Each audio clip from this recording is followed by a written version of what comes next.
Assalamu alaikum. Let's cook. Okay, people, we're going to talk about a situation that is going on with a young black man, a black teenager by the name of Christopher Nienhuis. I believe I pronounced his last name the right way. But this happened out of Texas. Same state as Karmelo Anthony. Very similar situation, except right here, thankfully, nobody died. Nobody's facing a murder charge. But this is what's going on with this young man, Christopher, right here. Back in July of 2025, he's in his neighborhood in Midlothian, Texas. He's at a local park, okay? His local park, his neighborhood. Now, something happened there. I don't know the whole story, but there's a mob of white people that came. They drove there. They drove about a half hour there to come get him, okay? For whatever reason. So he's attacked by this whole white mob. You got the Mayo mob deep out there really trying to get at him, okay? And when they're out there trying to get at him, squabbling, he's trying to do what he has to do. He's getting jumped. He pulls out a knife. He sticks one of them with the knife in self-defense. Now, one of these people who was attacking him was the son of an Ellis County Sheriff's deputy, okay? So these people are very upset after this. Now, after this went down, of course, Christopher was arrested, okay? He was arrested and he was charged with aggravated assault with a deadly weapon, which is a second-degree felony, and you can get significant prison time for this. Christopher's parents, Mark and Jessica Nienhuis, they said that this was self-defense 100% the whole way. You came out here with this big mob of people attacking him, and he was forced to defend himself. So Christopher's locked up, and he was finally released on bond in mid-July, okay? They got him out. They got him out in mid-July. This is about a year ago, people.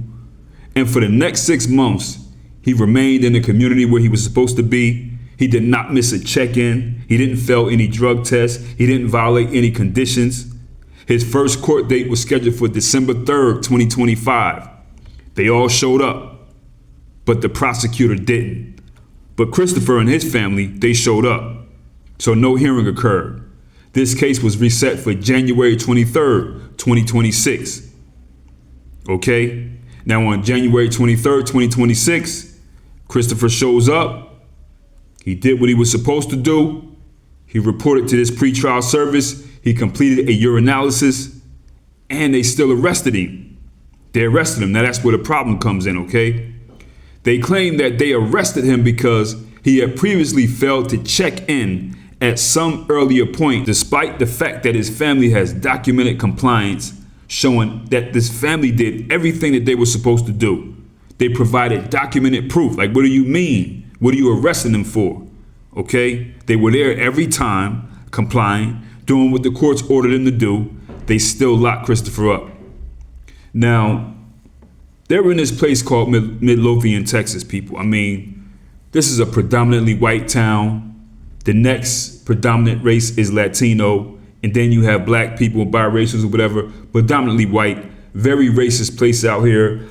Christopher's family has been targeted with death threats and intimidation and harassment since this incident.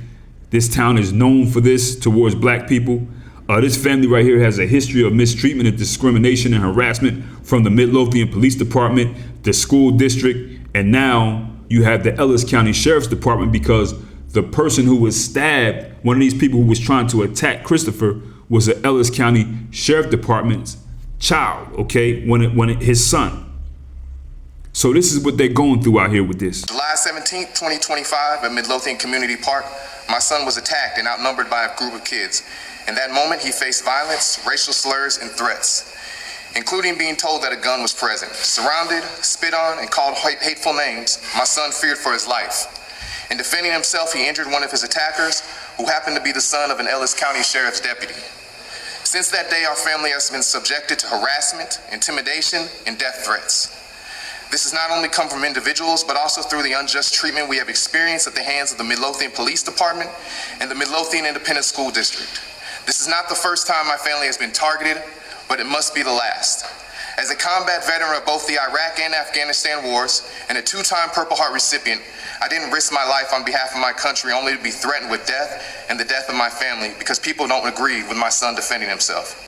It needs to be known as well that this is the same city where a black family's house was recently set on fire while they were sleeping, and all of a sudden no one saw or knows anything. The same city where in 2023 a family had racist graffiti spray painted on their house. The same city that made an issue because black kids at the local high school wanted to start a black student union. The same city where a member of the school board thought it appropriate to wear blackface. The same city where a video of a high school student saying the N-word over 20 plus times was released on social media. These incidents just scratch the surface. There's a problem in Midlothian. No matter how bad some residents want to paint this as an all-inclusive suburban utopia that's tolerant and accepting of all people. Let me be very clear though, not all white people in Midlothian are racist. There are many in this community who have shown us love, support, and understanding, and we are grateful for them. But there's also a painful reality that cannot be ignored. Too often when a young black boy defends himself against the mob violence, he is not seen as a victim, but he's portrayed as the aggressor. That is what is happening to my son. Despite being surrounded, taunted, and attacked, Christopher is being painted as the one at fault. This is not justice, this is not fairness, and this is not the community we should want Midlothian to be. I call on everyone who believes in truth and justice and in protecting our children to stand with us. My son deserves the same fairness, dignity, and presumption of innocence that any other child would receive. This is bigger than just my family. This is about whether we as a community are willing to confront biases, hold institutions accountable, and ensure that no black person, man, woman, or child is punished for simply trying to survive. Thank you. People just trying to get this situation out there just in case there are other people who could possibly help in this. May not be monetary, maybe as a professional who may know some things or help this family out in the state of Texas or whatever, and I hope other content creators pick this up as well and just get this out there. The family says that they are seeking support and prayers and voices. They want people to share their story, speak out against this injustice, and shine light on what's happening in Midlothian and in Ellis County, okay? That's what the family wants. They want immediate disclosure of written bond and supervision conditions. They want a judicial review of whether the alleged violation was enforceable. They want responsible media attention, focus on facts and community presence so that this doesn't happen quietly. So, people who create content, get out there, throw this story out there, man. People, I'm going to put the link to their Give, Send, Go in the pinned comment. If you don't see it in the pinned comment, remind me so I can go back and put it there because I don't know when this video is coming out.